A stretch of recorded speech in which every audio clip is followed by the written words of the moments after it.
Hi friends, so I thought I'd take some time off away from what's going on in Venezuela and the coup that's happening there, and talk about something that some people might find a little bit challenging in that one has certain ideas about oneself as being trying to do the best one can.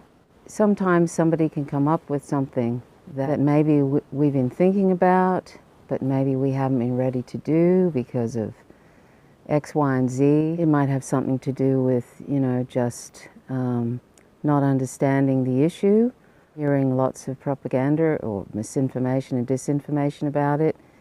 And so we sort of, and also we may just be thinking to ourselves, well, I'm just not ready to change the way I go about in the world. And all these things can affect us when we hear something that's a new message, or maybe it's a message we've already heard, but maybe in a different way. So when I start talking about this, please, instead of maybe if you have heard about this before, just wait and listen, because you may not have heard it put in the type of way I'm going to speak about it. Right now, I'm not going to keep you in suspense. I'm going to talk about veganism, but I'm going to talk about myself and how I came across veganism, and why it's so important to me as someone who is trying to be as non-violent as possible. I'm trying to embrace justice in the best way I possibly can, in as many ways as I possibly can. And I'm trying to also address climate change as well in the best way I possibly can. So with that, don't reach for the unsubscribe button. Just try and listen to this for a moment, or don't sort of reach for the stop button. Just try and listen for a moment and listen to my personal experience of this. And some of these things that I'm going to say might resonate with you. I've been vegan now for 14 years. This year it's 14 years, and I became vegan a few months before Donald Watson, who coined the term vegan in veganism in 1940. Well, he coined the term veganism in 1944. He died in late November 2005. I'd been vegan for a little while before then, a few months, and the way I came across it was actually online. The internet for me has brought me a lot of good things. I find it a real pain a lot of the time these days, but it's actually brought some really important messages and information to me. I'll give you an idea of where I was at before I became vegan. I've been around for a few decades now, and back in the 80s, a friend of mine who I was sharing a house with, she came into the house, and I remember standing at the end of the lounge room, and she said something about being vegetarian to someone, and I said, "So you don't eat fish?" And she said, "No, she sort of put it in a strange way. They're mussels that live in the ocean, and I just I don't want to eat them." It was a strange way of putting it, but I think what she meant, and this is what I took from it, was she meant that they were alive. They were, she saw them as sentient animals, and she did not want to have somebody kill them for her. I mean, this is what I took from it. I remember that so clearly. I suppose at the time I thought, oh, well, fish get to swim around in the ocean. What's wrong with that? And I had been vegetarian on and off in my life, more off than on, I think, which is very strange, because I think, it was this, I hadn't really consolidated that in myself. But of course, vegetarianism, I found out much later, is actually still participating in tremendous violence, with dairy industry being incredibly violent. the egg industry is incredibly violent as well. And so I didn't realize that at the time. So I thought, when I was vegetarian, I was doing something good. But I also was pescatarian, which was very odd. Odd because, fish are sentient, and I kind of knew they were, really.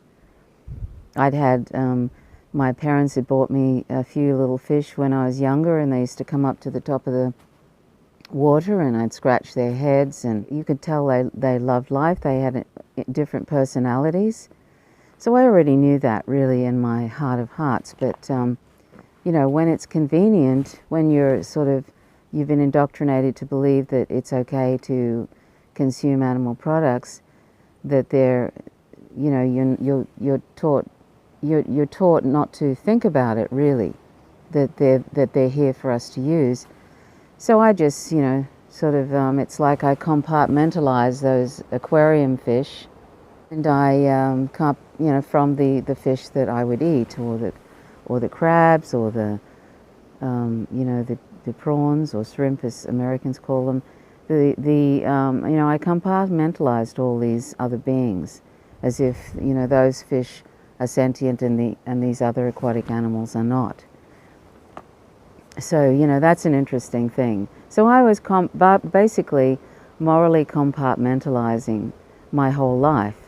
I was reading when I was younger about little animals on farms that had, they had their own lives, they had their likes and dislikes and so forth. And we're taught, not to harm animals and not to kill them when we're young. But then, we're sat down to, dinner, and we're eating these very same animals that are in these little sweet nursery rhymes and sweet little books.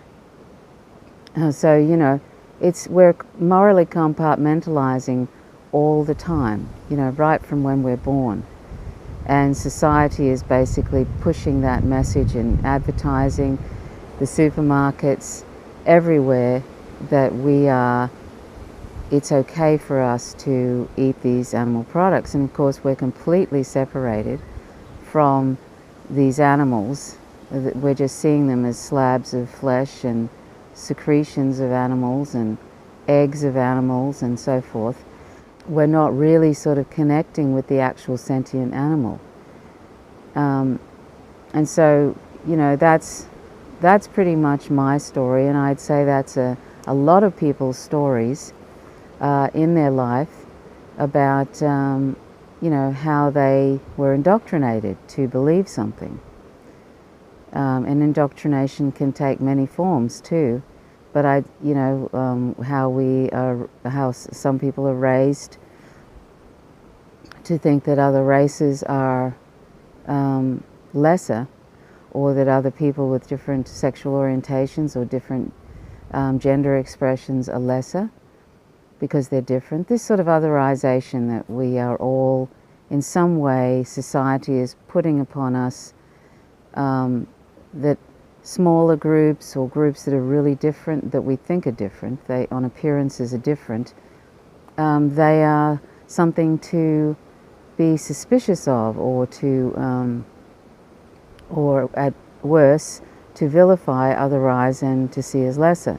And if you're a white person and you live in a society where white is the dominant, people in power are white, then you're going to be in a privileged position, and other people who are not white, who are people of color, are going to be disenfranchised in some ways, in many ways, where white people don't actually even see how they're disenfranchised, and it's structured into law. These are things, they're all sorts of indoctrinations, and the one that causes the most violence in the world, which is the most invisible, is speciesism, which discriminates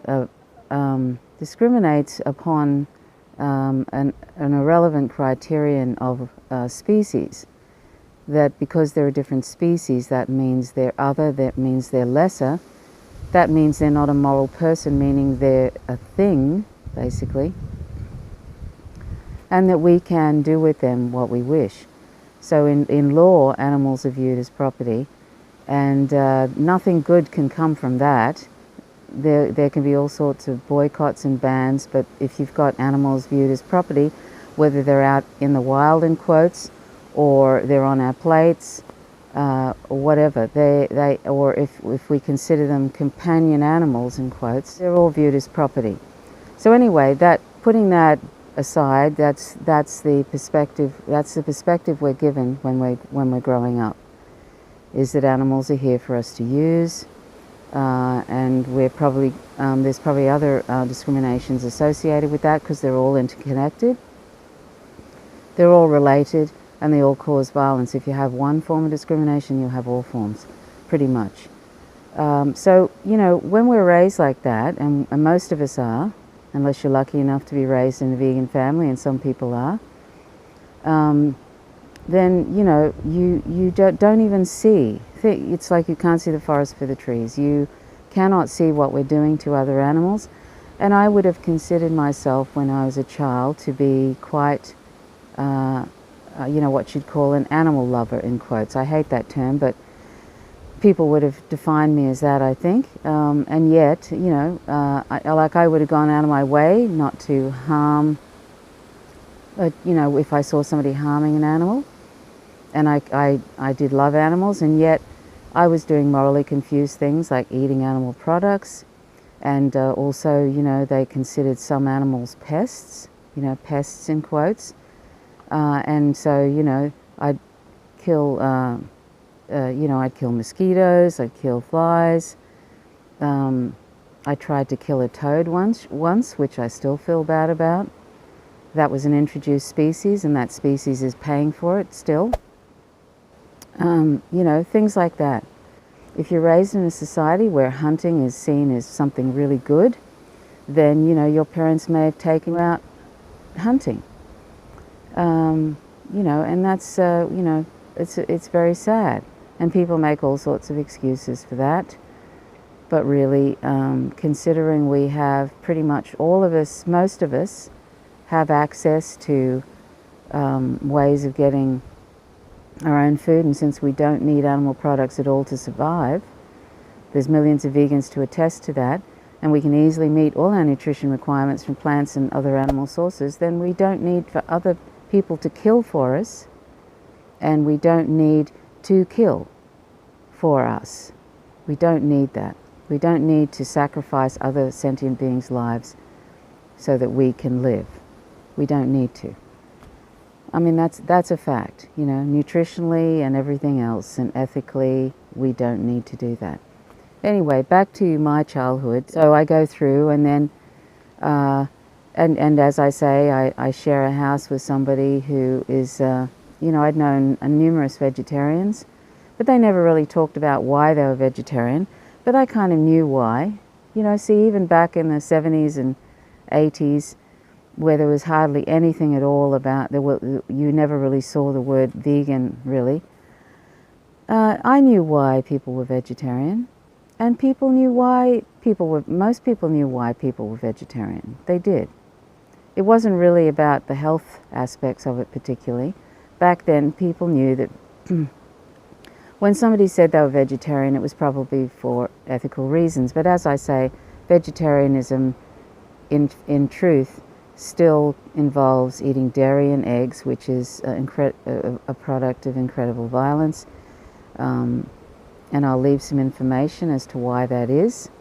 There's more violence, in fact, in dairy than if one was eating meat alone or fish. So anyway, most people knew back then, but now it's pretty much all become about health. Now, unfortunately, because of the way capitalism is, and also the way large animal organizations are, who put out this confused message that veganism and vegetarianism are the same, they're conflated, or that every little bit helps and whatever. But people tend to sort of think of veganism now as sort of a health thing, and they consider vegetarianism a health thing, and they conflate them too. yes, being vegan is incredibly healthy, much healthier than being vegetarian. And it's delicious. The food is delicious and varied, and there's lots of multicultural, there's lots of ethnic cuisines one can eat. But it's not, veganism was never coined, the word was never coined as a description of a healthy diet. It wasn't ever meant to be about health. And it wasn't ever meant to be about the environment when it was coined back in 1944. And it wasn't just about, it was about not exploiting animals. And Donald Watson said that non-violence could be expanded, that veganism could be expanded, that non-violence is what it is about. So I guess, you know, so he would include, he didn't talk much about other animal products, but that would be included because it's about ending our exploitation of sentient beings. Anyway, so I'm meandering around as I tend to do, but what I'm trying to say to you is that the way veganism is presented these days is a sort of a distortion which isn't helpful for people. And this is why I'm talking about it, because I thought, you know, if you've only heard sort of about the health aspects and you see all these young people on YouTube that are all showing their abs and showing their muscles and they're showing what they've made, you know, the different things they've made, but they don't really talk about, they don't talk about animals, sentient animals, and you know, the sort of the reason why we should be vegan. So back to that incident with that woman that I was sharing a house with, where she said about, you know, their mussels in the sea. So I knew what she meant by that, and that really resonated with me. And I was thinking to myself, but you know, they get to swim around free, so you know, they have a good life. But imagine, you know, if we'd said that to somebody, say, you know, we wanted something from somebody, you know, like we wanted, say, something from them, and we basically, I don't know, cut off their finger or cut off their arm or something, and then kill them. And then we said, but, you know, you had a good life. You had a good life, so that's okay that I do that to you. You know? I mean, that's the sort of thing. It's like, it's not about, you know, having a good life. Everybody deserves to have a good life. Not everybody does, but everybody, human or non-human, deserves to have a good life. And it's not up to us to decide, okay, well, that's enough for you, like we do with the cows in the field. There's cows all over the place here where I live in rural Tasmania. And, you know, you see them and they're probably about 18 months old before they're carted off to a slaughterhouse. They're only really not even adults at that stage. They live for 20 years, cows, approximately. And so, you know, we decide, oh, well, you've been living for 18 months, you've had 2 lots of children, we've artificially inseminated you and taken them away, and you've cried and cried and cried. And now you're 18 months old, and now we're going to kill you. You've had a good life. I mean, really. You know, you've had a good life. Now it's time for us to end it, because we want to eat parts of you. And we want to wear your skin. Even though we don't need to, of course, but this is what we say to ourselves. You know, we don't even sort of think about that. We just sort of think, well, that's what they're there for, right? That's what the cows are there for. That's what the sheep are there for. You know, the dairy cows get to live for 5 years, and they have a lot harder life, and they repeatedly impregnated on a thing called a rape rack. That's what the industry calls it. And then their children are taken away, the male calves are taken away at a day or 2 old, and they're taken to a slaughterhouse and killed. They can barely walk. They're put in a truck for 24 hours without food or without their mother. They're crying and crying and crying. The mother cows literally, they grieve for days. You hear them bellowing and bellowing and bellowing. I've seen it. I've seen it with my very eyes.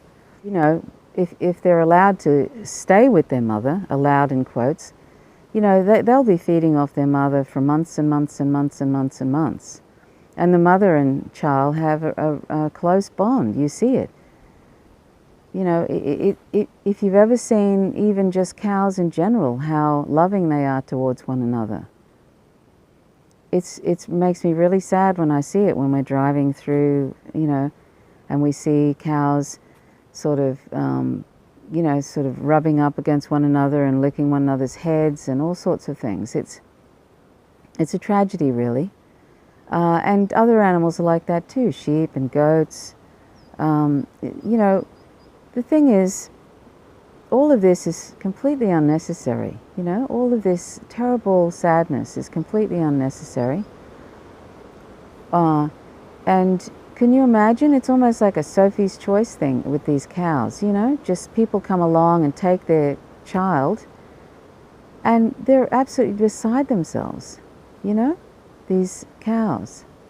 It's just a tragedy. It's terrible to watch. I can't bear it. I can't even bear hearing it. I can't put into words how much that affects me in a negative way. So anyway, you know, that's the thing about this so-called humane animal use, you know, even on these so-called idyllic farms that we have around here. I see what goes on here. I see the separations, the, you know, abduction of children. I see them put them on the trucks, take them away and kill them. Lovely animals, lovely, you know, they're really sweet. And you know, they're just trying to live their life, and then somebody decides, okay, you've had a happy life, it's time for us to kill you.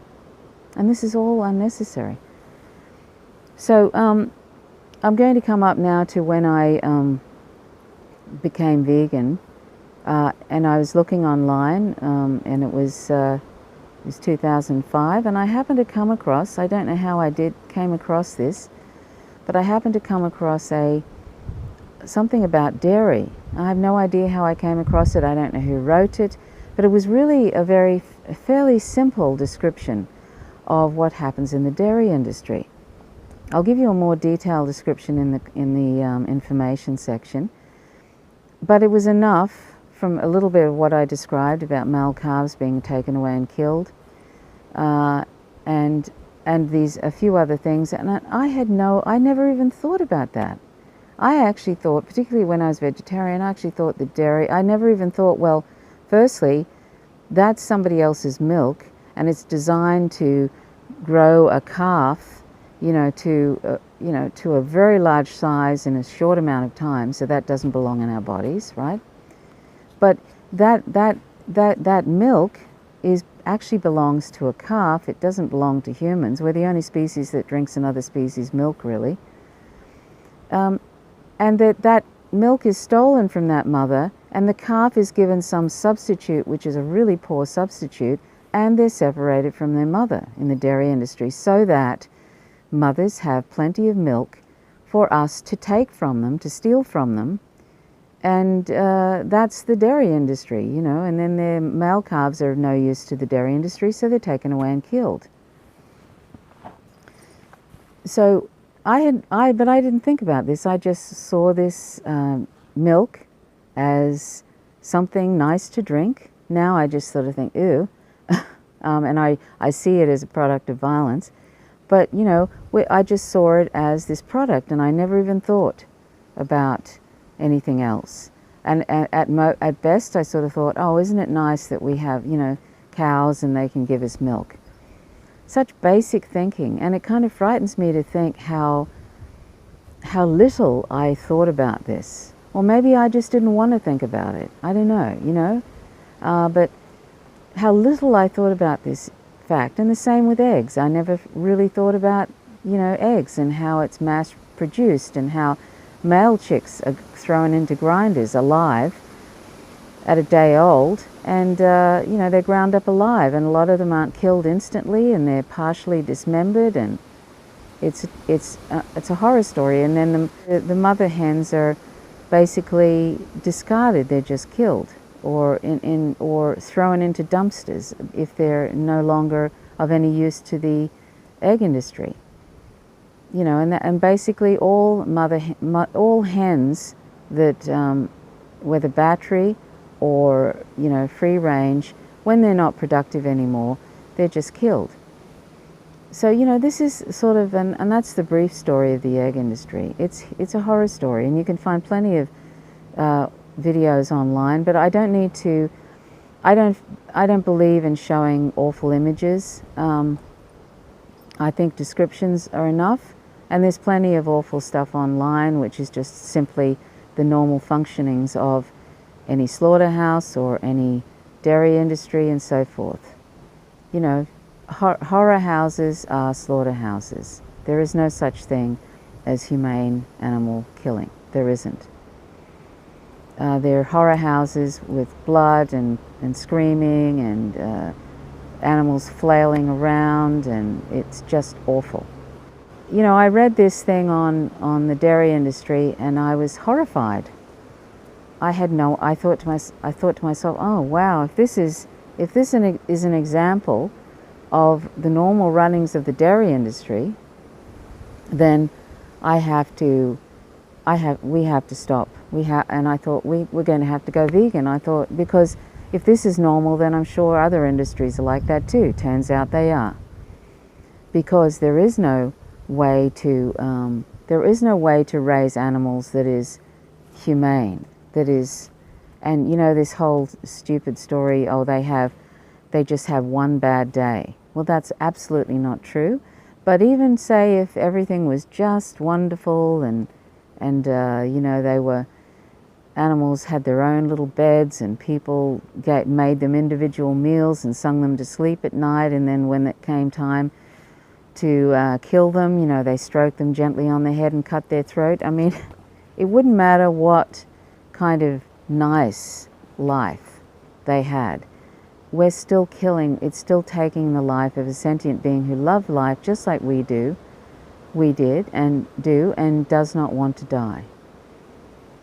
So I want us to get away from this whole idea of happy animal exploitation, happy animal slavery, you know, humane animal exploitation. It's just a ridiculous notion that's put forth by industry so that they can sell their expensive animal products. It's a big scam. Animal agriculture only provides enough what is economically efficient. They only do changes that won't cost them too much and what they see as economically efficient, which means it's just awful. The animal welfare standards have nothing to do with animals and everything to do with economic efficiency. And that's what you need to remember anytime you see these humane labels, compassionately raised and so forth. When you see Whole Foods with their free-range this and their, you know, compassionately killed whatevers, just remember that this is just code. It's just a smoke screen for that nothing will happen that is of anything that's going to really be of any significant improvement for animals, because it's all about economic efficiency. So they're only going to spend as little money as they can. And they're going to tell you lots of stories. That's why, you know, these ag-gag laws, agriculture laws that prevent people from going into so-called factory farms. I think the whole focus on factory farms is a big mistake. And I'll do a video on that, why that is. Because other forms of animal exploitation now are as horrific in many ways as factory farms, in quotes, factory farms. It's industrialized animal agriculture, whether it's free range, barn laid and so forth. You know, huge warehouses full of animals that might have a little bit more room, but they're dying on the floor and cannibalizing one another through stress. There's incredible stress. Their products are still taken from them, and hens have an attachment to eggs, by the way. There's all sorts of, there's incredible ammonia in the air. It's awful. So, and they call it free range. And that's what that is. And even on these farms, you know, I know what goes on in these farms. It's all violence in the end, and it's all non-consensual. And in the end, they're going to be killed. So just remember that when you see these products. anyway, so that's what, when I saw this thing online about dairy, I was horrified, and I said to my partner, we just have to go vegan. I didn't even know much about veganism then at all. We had to look up stuff. There's plenty of stuff online. And I'd invite you to check out nutritionfacts.org and my comprehensive vegan podcast, howtogovegan.org, and find out more. But there's plenty of information online about this now, but there wasn't then. So it was a little bit of a effort, but I could find stuff. And so we plodded along, and it didn't take long at all. We had it sorted. We sort of had to do a little bit of investigation into what to eat instead of these awful cholesterol-ridden, violence-ridden products that we'd been eating. We managed to sort it out fairly quickly, and then we got rid of various animal products that we wore and replaced them with non-animal products, and that was fairly simple even back then, 14 years ago. So it's not difficult, particularly now. It is not difficult, and most of us have access to beans, grains, leafy vegetables, and so forth. Most of us do. And even those who sort of say, oh, well, I have to drive away, I have to drive a few kilometers for whatever, so do we. We live in rural Tasmania, and we have to drive a few kilometers too. We have to get to, it's like when you want to do something, you'll find ways of doing it, even if you have to go into a cooperation with other people and get things in bulk and whatever, or have things delivered and such, There's all sorts of ways we can find, and it's so much easier now. And in fact, veganism, there's really no excuse anymore in a way, because veganism is taking hold so quickly now. I get a lot of, I do a search online. Every day I get delivered into my inbox a search with the word veganism in it. And there's all these, it's not just, vegan sites that talk about veganism now. It's a whole lot of newspapers, and most of it is favorable. It used to be the other way around. Like now, about 80% of what you read, what I found anyway online about veganism is favorable, and there's 20% is rubbish. And of course, you'll get the usual sites which will just always put out rubbish about veganism no matter what happens, because they're all funded by animal industry. And if you watch Cowspiracy, you'll find out more about that. So, so now it's much easier to be vegan, and there's more and more junk food, vegan junk food, and that's kind of, I'm not advocating that you start eating that. You don't need to eat faux meats and, whatever, faux animal products, but, if that helps you transition. I prefer a whole food plant-based diet, and you can make delicious meals. There are all sorts of ethnicities, like Indian and Chinese, Italian, Moroccan, all sorts, Middle Eastern, all sorts of things that you can make that are just delicious. I'm never ever wanting for anything, and it's very filling, and anybody who says you can't put on weight being vegan is telling a fib. It's delicious, and it's very, very filling, and it's much better for you. And you feel much better mentally and everything. I get depression, and I found that my depression improved 50%, and I didn't expect that after I became vegan. I thought after about 6 or 7 months, I started to think, gee, my depression seems to be about 50% better. And I put it down to the change in diet. And apparently there's science-based evidence from, like, if you look into it, nutritionfacts.org, that's actually one of the things that happens. It actually, animal products do negatively impact depression and exacerbate it. And that's not surprising, because they've discovered that the cholesterol in animal products in the major artery in the head, it starts to collect around there, and it's been attributed to Alzheimer's and dementia. And any of us who are eating animal products it's all cholesterol. It's all cholesterol ridden, really. It's full of cholesterol. You're going, our arteries, even children's arteries now they have early signs of atherosclerosis. So that's something to keep in mind. But you can find that out on nutritionfacts.org. It's a science-based site. It's non-commercial, and they scan all the latest nutrition journals and the latest science and medical journals, and they put it together in these short 2-minute videos. And he's written a book as well, How Not to Die, which is an excellent book, and he's got a companion book, How Not to Die. It's a diet book, basically, for menu suggestions in it. I haven't seen that one, but I imagine it's probably very good. So check that out. There's like thousands upon thousands of fantastic vegan recipe books, and there's thousands and thousands of vegan YouTube channels and so forth. I prefer not to call it vegan because veganism is an ethical position, but they call it vegan. It's more like plant-based dieting, really, but if they're not talking about animal ethics, the ethics of being vegan, but anyway, whatever. That's what happened to me, coming across dairy, and then we went vegan, and it was really, really, I mean, sometimes I think it's like the best decision I made, because I couldn't imagine not being vegan, and I couldn't imagine going through this life and dying and not becoming vegan. That to me would have been a tragedy, but I'll just say it's one of the best decisions I made in my life. And I think it will be one of the best decisions you make in your life. I wish I could do a mind meld and show you what a great thing it is. So anyway, that's really all I wanted to say about that. But the only regret I have is that I didn't become vegan sooner. That's the fact.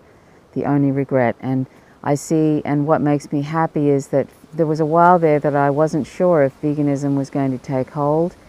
I've been doing vegan education since about 2006, and I probably wasn't very good at it in those early stages. I'm not sure how good I am at it now, but I try because it's very important to me, and I want people to realize its importance, and I want them to become vegan. But there was a time where I thought that it was just so slow in taking off that I thought, I was thinking, oh no, this may never take off. And then about two years ago, I noticed this real shift. It was like an exponent. It was like it had suddenly reached this sort of like critical mass. Suddenly it was like it just kind of, you know how the algae starts to go across the pond very slowly, and you don't even notice it, and then suddenly it gets to this point where suddenly it's all over the pond. Well, that's kind of a bit like what veganism has happened with veganism and its spread. It's kind of really, it's gone to that point where it's no longer a fringe thing, it's a mainstream thing. And even like things like Forbes magazine and various business magazines have been urging their subscribers to take it seriously and to sort of start including vegans in their business planning and so forth. And even large animal agriculture industries like the awful they've escaped me. There's the largest pork producer in the world, the largest pig exploiter in the world, and it escapes me at the moment. But anyway, they've actually bought into plant-based products because they realize that it's actually a thing now, and they need to get in. That's what capitalism does. It sees a niche and it exploits it. It sees that there's a growing number of vegans, and it's exponentially growing, and they see a market there, and they will supply for that market.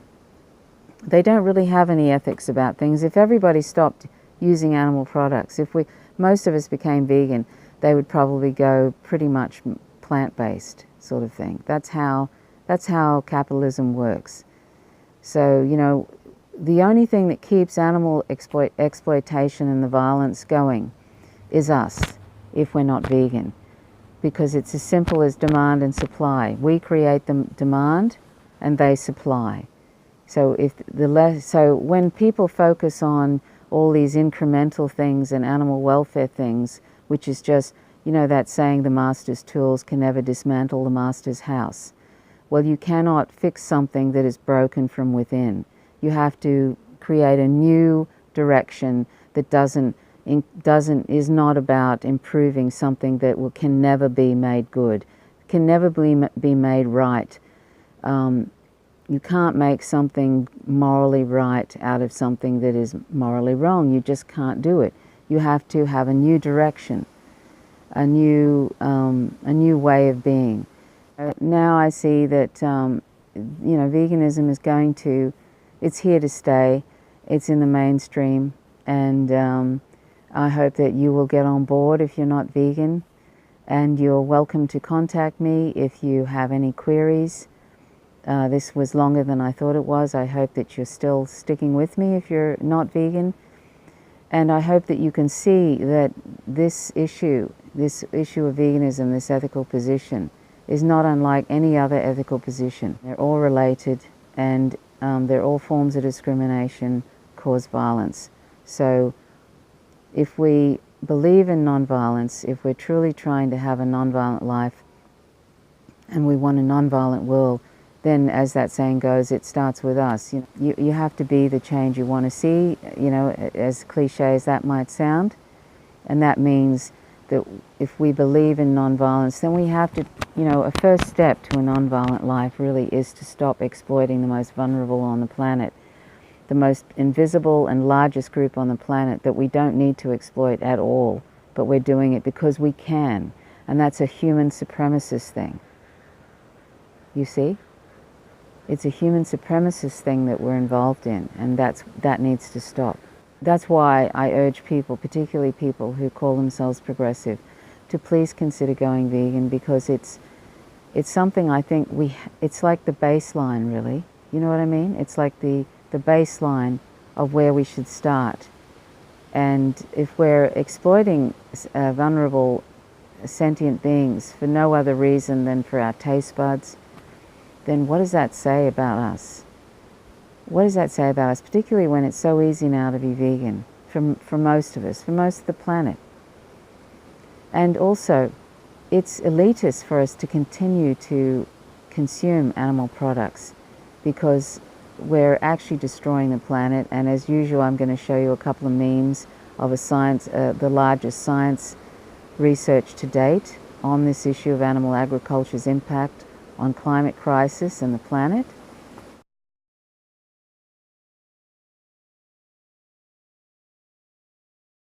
And I ask you to please watch Cowspiracy: The Sustainability Secret, watch Seaspiracy when it comes out, watch What the Health, the documentary. They're all documentaries made by the same people. Please watch those three things. And as I said, check out howtogovegan.org to find out more as well. There's so many reasons, particularly, you know, when we're looking extinction in the face, and animal agriculture is a major cause of the sixth mass extinction. By 2050, the world's population is expected to reach nearly 9.8 billion. Most of this increase will occur in the global south. To feed a population of this size, we will have to produce more food in the next 40 years than was consumed in the last 10,000 years. If we continue to rely on the animal agriculture industry to feed us, the planetary food supply will soon suffer severe shortages, leading to massive hunger, malnutrition, starvation, and widespread unrest. Industrial animal agriculture already occupies more than half of the world's arable land and resources. It consumes most of our water. It expels more greenhouse gas emissions than the entire transportation sector. It is polluting and often poisoning the water, soil, and air, and deforesting the planet, as well as causing species extinction. The clash between overpopulation and a species reliant on the animal agriculture industry is a recipe for global catastrophe. We can no longer be telling ourselves that it's okay to continue on this way.